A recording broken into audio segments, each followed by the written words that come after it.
보신 것처럼 코로나 확진자 최근 사망령대 후반까지 치솟으면서 재유행에 대한 우려 지금 커지고 있는 상황입니다. 네, 관련 내용 신상엽 KMI 한국의학연구소 수석상임 연구위원과 함께 자세히 짚어보도록 하겠습니다. 안녕하십니까? 네, 안녕하세요. 자, 지난주에 하루 확진자가 5만 7천 명이 나온 때도 있었어요. 지금 이 상황 4만 명 후반대 재유행이다 이렇게 말을 할 수 있는 상황입니까? 어떻습니까? 지금 뭐 재유행보다는 지금 코로나19의 8차 유행이 진행되고 있는 것 8차 유행 시작. 같은데요. 그러니까 지난번 7차 유행이 이제 3, 4월 달에 저점을 찍었습니다. 그리고 이제 5, 6월 달을 거치면서 사실 그 5, 6월 정도의 정점을 찍고 8차가 가볍게 내려왔으면 좋겠다라는 바람을 가졌는데 5, 6월에 계속 확진자가 유지가 되더니 최근 들어서는 지금 3주 만에 확진자가 2배가 되는 소위 더블링 현상이 생기면서 새로운 유행의 그 정점을 만들고 있거든요. 아마도 7, 8월 정도를 정점으로 하는 8차 유행이 이제 좀 지나가게 되지 않을까 예측을 하고 있습니다. 네, 숨은 확진자까지 포함을 하면 실제 확진자 수가 2배 이상일 것이라는 분석도 있거든요. 실제로 숨은 확진자가 정말 많은 건가요? 뭐 일단 지금 가장 중요한 거는 이제 확진자 의무 격리가 해제가 됐기 때문에 이제 확진이 되는 검사라는 예. 분들이 줄어들고 또 이게 또 그런 의무 격리라는 그런 혜택을 받을 수 없는 경우들이 많기 때문에 뭐 자영업자나 이런 분들은 사실 걸렸어도 조심스럽게 뭐 일을 하거나 이런 사회에 노출이 되는 그런 경우들이 생기기 때문에 예. 생각보다 지금의 우리가 이제 찾아낸 확진자보다는 2배 이상의 실제 숨어 있는 확진자가 있을 것이다라고 이제 추정을 할 수는 있는 거죠. 예. 최근 근데 이제 폭염 때문에 실내에 있는 경우도 많고 또 에어컨 많이 틀고 있고 네. 이게 또 영향을 미칠 수도 있나요?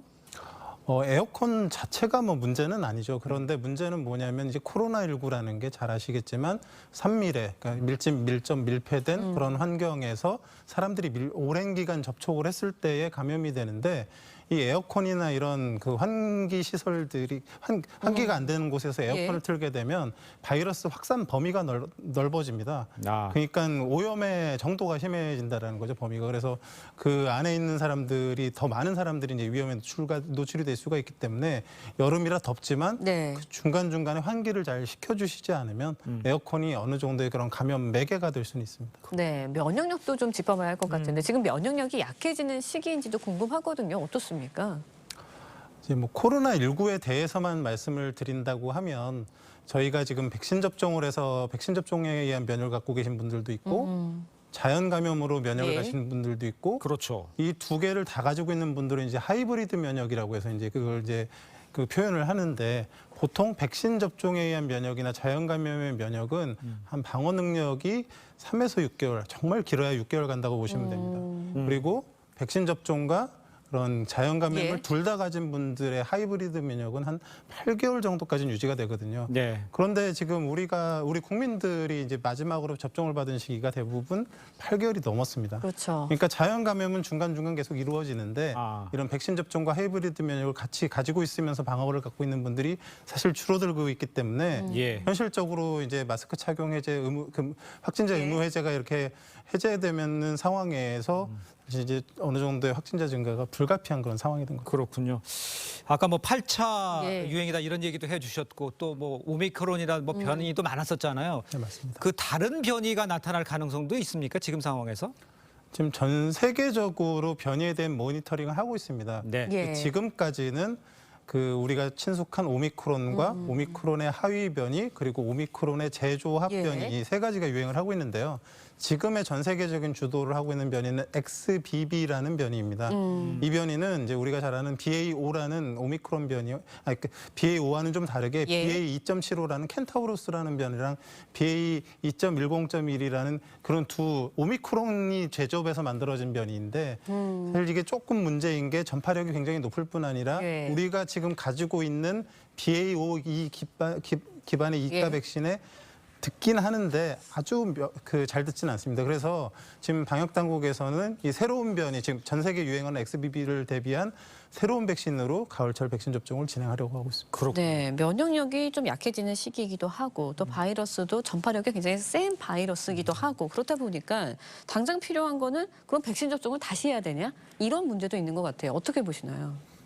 뭐 일단은 지금 고위험군들의 백신 접종에 대한 이득은 예방 효과뿐만 아니라 롱코비드와 같은 합병증 줄이는데 완벽한 효과들을 확인이 되고 있기 때문에 아마도 독감과 이제 그 코로나19 그 접종은 한 10월 정도 해서 방역당국에서 동시 접종 위주로 해서 고위험군 중심으로 될 것 같고요. 예. 백신 수급 상황을 봐서 이제 일반인들 접종이 어떻게 될지는 그런 좀 지켜봐야 될 것 같습니다. 알겠습니다.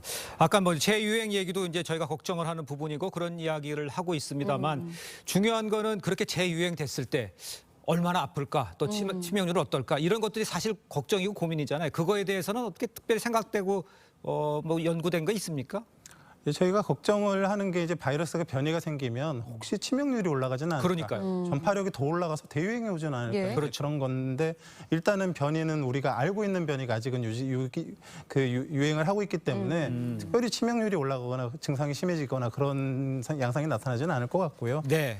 다만 이제 백신 접종의 그런 효과나 자연 면역의 효과에 따라서 바이러스 전파력과 우리의 면역력이 이제 조화를 맞추는 선에서 확진자 수 규모가 유지가 될 거라고 생각을 합니다. 네, 정부가 이제 일단은 방역 완화 조치를 내놓고 있거든요. 근데 이렇게 또 다시 재유행하는 조짐을 보이다 보니까 다시 방역을 좀 고삐를 쥐어야 되는 거 아니냐 이런 이야기도 나오고 있거든요. 어떻게 보시나요?